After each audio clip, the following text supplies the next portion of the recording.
Assalamualaikum warahmatullahi wabarakatuh. Bagaimana kabarnya kali ini? Semoga semuanya dalam keadaan sehat dan siap untuk belajar.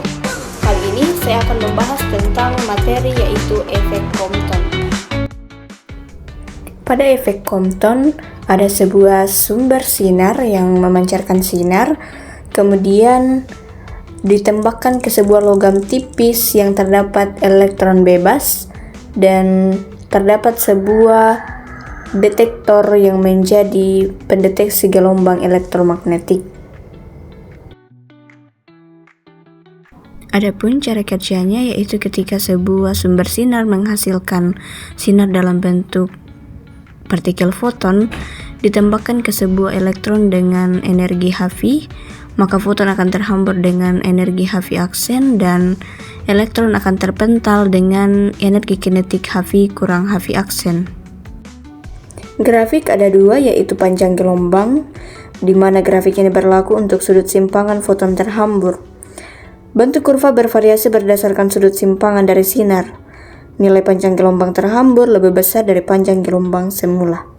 Jika dibandingkan dengan teori gelombang cahaya dan hasil percobaan, ternyata tidak sesuai dengan teori gelombang cahaya. Dan teori gelombang cahaya tidak dapat menjelaskan hasil percobaan sinar tersebut. Compton menemukan bahwa foton memiliki partikel cahaya M sama dengan 0, sesuai dengan yang ditemukan Einstein pada efek fotolistrik dan radiasi benda hitam oleh Planck. Hukum kekekalan momentum dan hukum kekekalan energi ditemukan oleh Compton dapat menghasilkan hasil perubahan panjang gelombang melalui persamaan lambda aksen kurang lambda 0 sama dengan H per mc dalam kurung 1 kurang cos theta balas kurung, di mana lambda 0 sama dengan panjang gelombang sinar semula, lambda aksen panjang gelombang sinar terhambur, theta adalah sudut hamburan sinar, H adalah konstanta Planck, M adalah massa elektron, C adalah kecepatan cahaya, di mana konstanta Planck, massa elektron, dan kecepatan cahaya dapat kita lihat nilainya pada slide. Kemudian H per mc dapat kita simpulkan menjadi lambda C, yaitu panjang gelombang Compton, dan nilainya dapat kita lihat pada slide juga.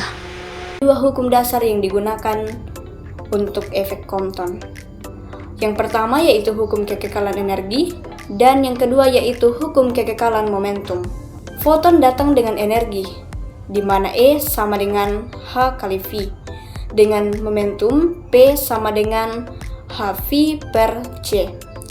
Elektron mula-mula diam dengan energi diam, di mana E0 sama dengan MeC pangkat 2. Setelah tumbukan, foton terpental dengan energi E aksen sama dengan Hv aksen, dan elektron bergerak dengan kecepatan tertentu.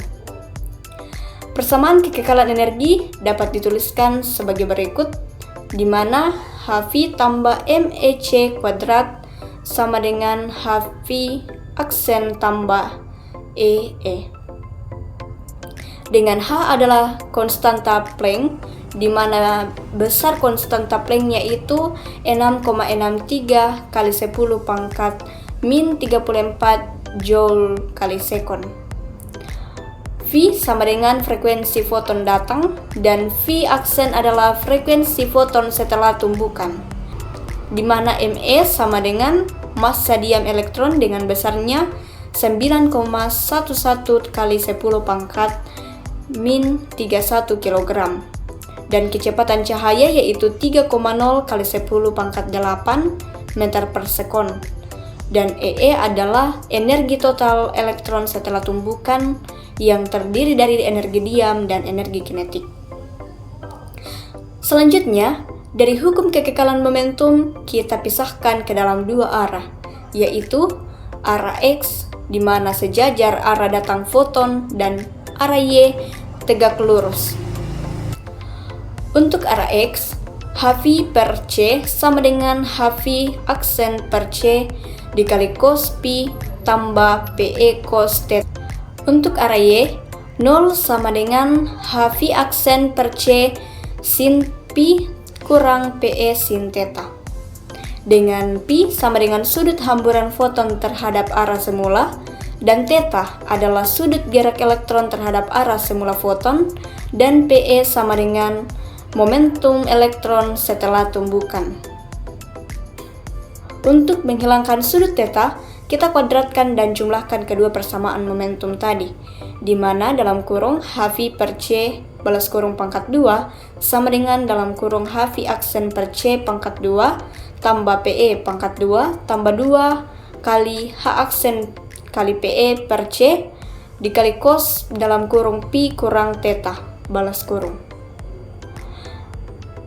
Karena arah tidak penting untuk mendapatkan hubungan energi, setelah menyederhanakan diperoleh PE pangkat 2 kali C pangkat 2 sama dengan dalam kurung Hv kurang Hv aksen balas kurung pangkat 2 dikurang 2 kali Hv kali Hv aksen dalam kurung 1 kurang cos pi balas kurung.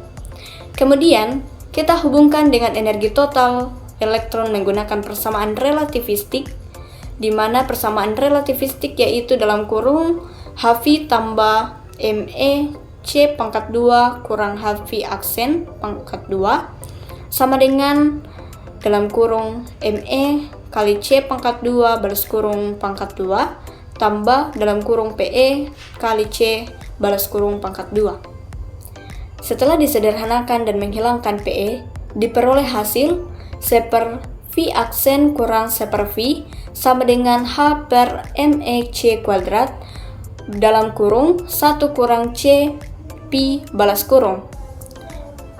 Jika kita ubah dalam bentuk panjang gelombang dengan lambda sama dengan C per V dan lambda aksen sama dengan C per V aksen, maka persamaan akhir yang akan kita peroleh adalah delta lambda sama dengan lambda aksen kurang lambda sama dengan H per Me kali C dalam kurung 1 kurang cos pi balas kurung. Sekarang kita masuk dalam contoh soal efek Compton. Diketahui sinar X dengan panjang gelombang awal yaitu lambda sama dengan 10 pm dihamburkan oleh elektron bebas pada sudut pi sama dengan 45 derajat. Maka kita disuruh menghitung pergeseran panjang gelombang atau delta lambda, kemudian panjang gelombang foton terhambur atau lambda aksen, dan energi foton sebelum dan sesudah hamburan, dan energi kinetik elektron hasil tumbukan. Diketahui lambda sama dengan 10,0 pm dan 1,0 kali 10 pangkat min 11 meter dan pi sama dengan 45 derajat. Langkah pertama yaitu lambda C sama dengan H per Me kali C sama dengan 2,43 kali 10 pangkat min 12 meter sama dengan 2,43 pm. Langkah yang kedua yaitu menentukan pergeseran panjang gelombang, di mana nilai dari lambda C tadi kita substitusikan ke dalam rumus delta lambda sama dengan lambda C dalam kurung 1 kurang cos pi balas kurung, sehingga diperoleh delta lambda sama dengan 0,71 pm, dan ini merupakan besar dari pergeseran panjang gelombang.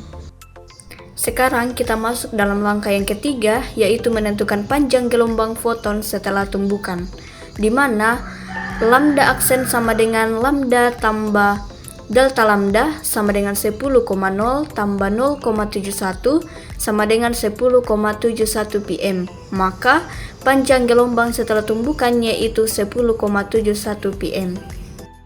Kemudian kita masuk dalam langkah yang keempat yaitu menentukan energi foton dan energi kinetik elektron, di mana energi sebelum hamburan foton yaitu E sama dengan 6,626 kali 10 pangkat min 34 kali 3,0 kali 10 pangkat 8 per 1,0 kali 10 pangkat min 11, dan energi setelah hamburan foton yaitu E aksen sama dengan 6,626 kali 10 pangkat min 34 kali 3,0 kali 10 pangkat 8 per 1,071 kali 10 pangkat min 11.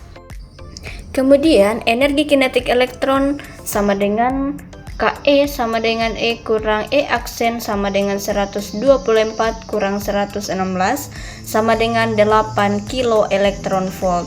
Maka energi kinetik elektron yaitu 8 kilo elektron volt. Kemudian kita masuk dalam langkah yang kelima, yaitu menentukan energi kinetik maksimum, di mana energi kinetik maksimum sama dengan H kali C kali dalam kurung 1 per lambda kurang 1 per lambda tambah 2 lambda C balas kurung. Kemudian kita substitusikan nilainya masing-masing, maka diperoleh energi kinetik maksimum sama dengan dalam kurung 6,626 kali 10 pangkat min 34 balas kurung dikali dalam kurung 3,0 kali 10 pangkat 8 balas kurung dikali dalam kurung 1 per 1,0 kali 10 pangkat min 11 kurang 1 per 1,0 kali 10 pangkat min 11 tambah 4,86 kali 10 pangkat min 12 balas kurung. Setelah dioperasikan, maka diperoleh energi kinetik maksimum sama dengan 1,986 kali 10 pangkat min 25 kali 3,27 kali 10 pangkat 10 sama dengan 6,49 kali 10 pangkat min 15 joule. Kemudian kita konversi ke elektron volt, maka diperoleh energi kinetik maksimum sama dengan 6,49 kali 10 pangkat min 15 per 1,602 kali 10 pangkat min 19 sama dengan 4,05 kali 10 pangkat 4 elektron volt atau sama dengan 40,5 kilo elektron volt. Maka dapat diperoleh nilai dari energi kinetik maksimum yaitu 40,5 kilo elektron volt.